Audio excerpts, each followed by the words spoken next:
fala sobre isso. E outros, né, que estão aí procurando se melhorar, são indivíduos degradados, a semelhança do que aconteceu com Capela, né? O pessoal do Egito, que é um dos representantes desse pessoal de Capela. São espíritos que estavam dando problemas lá onde eles viviam, vieram para cá com muito conhecimento, um conhecimento tão maravilhoso, tão fantástico, que mesmo com a evolução de hoje a gente não entende como que a pirâmide foi feita, o que tem uma pirâmide, se eu não me engano, a pirâmide de Gizé, se eu estiver enganado, alguém me corrija. Ninguém sabe, não tem nada, não tem inscrição, não tem nada. A única explicação que eles encontraram para ele é aquilo que Tesla fez, a energia livre. De alguma maneira, os sacerdotes, os sábios da época, promoviam determinadas reações através de micro-ondas dentro dessa pirâmide, e com isso alimentava energeticamente as pirâmides. Porque é aquela história, como é que no escuro eles conseguiram desenhar aquilo tudo, fazer aquelas esculturas, fazer aquele monte de coisa dentro das pirâmides. Então tem desenhos de lâmpadas lá, mas de onde que vinha essa energia? Né? Então é essa pirâmide lá. O Tesla estudando tudo isso. Então a energia não precisa de cabeamento, ela pode vir através das nuvens, ela pode ir através da água, né? Da parte líquida do solo. E num outro ponto, né? Se for difícil para entender isso, hoje já existe essa tecnologia. Você conecta, né, na tomada uma pecinha que você pega o celular, né? Então ele tem um equipamento aqui acoplado a ele que não está ligado na tomada, e de lá vem a energia elétrica para carregar o celular. Hoje existe drones, ou seja, são teleguiados. Então dá para a gente entender esse funcionamento, né? Para você entender o universo, tem que trabalhar com ondas, com vibrações, né? Com magnetismo. O universo funciona assim, né? E a gente fica amarrado. Eu tenho 62 anos. Quando eu tinha lá 18 anos, mais ou menos, existia telefone com fio, telefone ligado na parede. Era até difícil entender um aparelho celular, né? Então, como que funciona um autorama, que é chamado de autorama, aqueles carrinhos que você movimenta eles por onda de rádio? Hoje a gente vê isso com facilidade, porque você vê a coisa funcionando, né? Câmeras, né? Existem coisas que acontecem na natureza que o nosso organismo não percebe, e equipamentos até o presente momento não percebe. Existe um pequeno pássaro chamado estorninho que ele viaja em bandos. Então eles resolveram, porque eles não sabem de onde que ele vem, para onde que ele vai, o que aconteceu. Essas pessoas que estudam pássaros, parece que são ornitólogos, né? Eles precisaram desenvolver um microchip, uma coisinha simples, assim, bem leve, colocou no pezinho do passarinho, e ele fez essa viagem. Viagens assim, atravessa o oceano, aquela coisa. Sabe aqueles pássaros que fazem aquela revoada, que vem um gavião, igual um cardume de peixe, assim, que movimenta de acordo com que vem o tubarão ou que vem a rede, né? Os passarinhos fazem isso. Esses passarinhos, eles têm uma visão, uma audição e uma sensibilidade na pele que é desconhecida. É como se eles vissem as cores em 3D, 4D, 5D. Peraí, você vê, enxergar em outras, você perceber vibrações de terceira dimensão, quarta dimensão. E eles perceberam isso, o seguinte: quando eles colocaram esse material no pezinho do passarinho, eles estavam em um período migratório para acasalamento, para reprodução e tal. E por um motivo, então imagina o seguinte: eles chegaram no local de reprodução, porque eles sabiam assim, eles reproduzem aqui, mas da onde que vem, onde que passa, eles não sabiam. Aí, naquele local eles chegaram, fazia 3 dias. 3 dias depois eles saíram. por motivo nenhum, saiu, foi para um outro canto e graças a esse GPS preso na patinha de um deles, eles viram para onde que ele foi e tal. Aí passou uma semana, 15 dias, sei lá, eles retornaram e continuaram, né?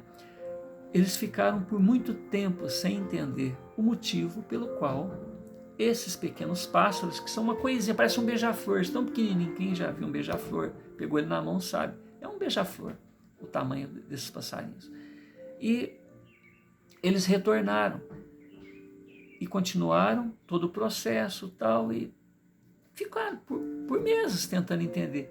Até que um deles falou, peraí, esse período em que eles se ausentaram, quer dizer, eles chegaram 3 dias, e 3 dias depois desapareceram, ficaram lá uma semana, sei lá, um pouquinho mais, um pouquinho menos, e retornaram para continuar.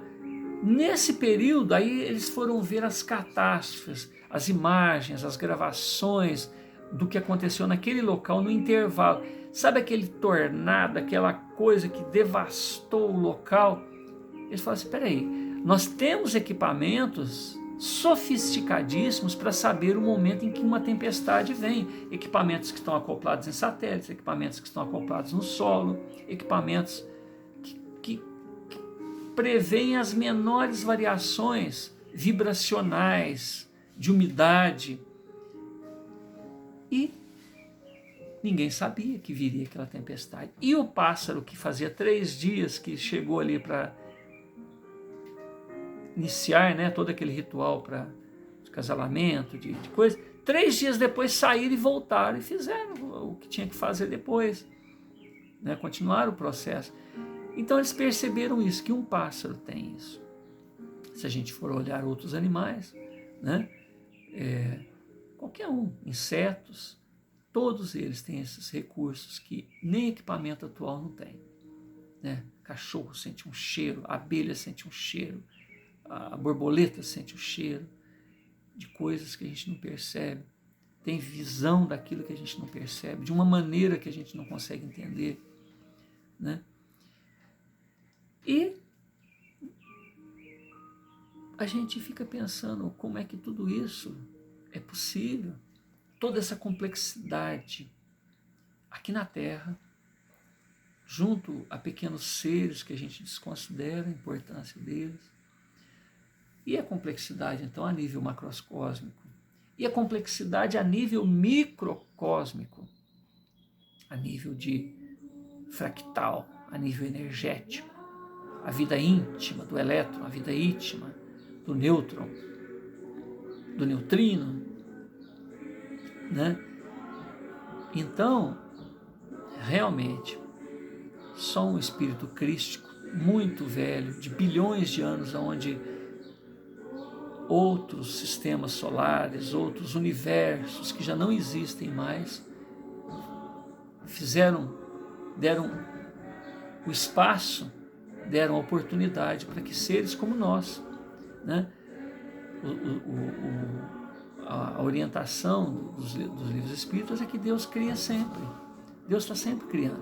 Então sempre existirão irmãos mais antigos fazendo esse trabalho de assessoramento da nossa evolução. E isso é conseguido através desse esforço, né? Muita paz a todos, que Deus nos abençoe e que permita que a gente veja a coisa sempre reconhecendo que Deus nos ama e por isso Ele é justo, é perfeito e se atém às nossas necessidades e às nossas dores. E se elas existem, tem um valor didático. Cada um vai responder por aquilo que faz. Sejamos nós quem ofereça o perdão, sejamos nós quem ofereça o momento da reconciliação, para que pelo menos da nossa parte a coisa se resolva. Agora, cada um, quer nós perdoemos, nós não perdoemos, responderá. Se você não responder, se você não perdoou, certamente você vai ficar embaraçado com aquela pessoa por muito tempo. Mas se você perdoou, você está livre daquele problema. Há muitos e muitos problemas, os problemas que a gente conhece, e os problemas antigos que a gente já criou e que a gente não conhece, que a providência divina reconhece que não é o momento ainda de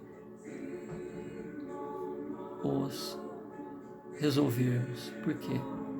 Né? Imaginemos essas pessoas envolvidas com guerra, que mataram muita gente, né? Não vou dar nome de ninguém para não fazer propaganda e não entrar na vibração deles.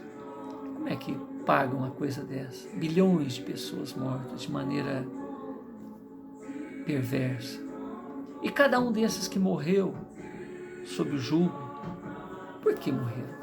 Por que passaram por tudo aquilo?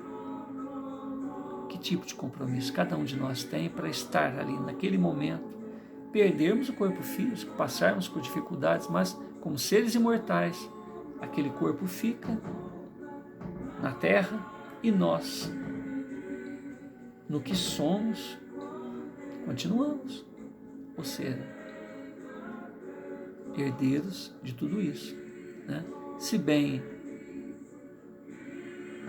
nos desembaraçamos daquelas experiências, perdoando, oferecendo oportunidade de libertarmos nós mesmos daquela dor, daquela lembrança a princípio ruim, mas que tem uma profunda lição envolvida nisso tudo,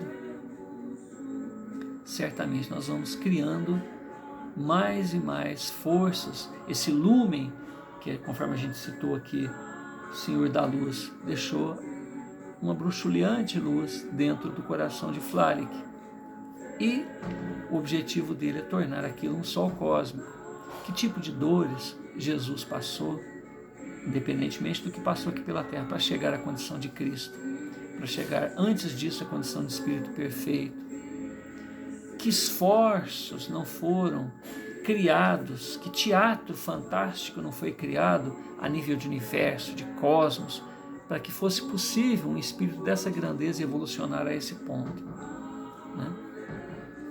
Muita paz a todos. Que Jesus nos abençoe, hoje e sempre. Obrigado por tudo.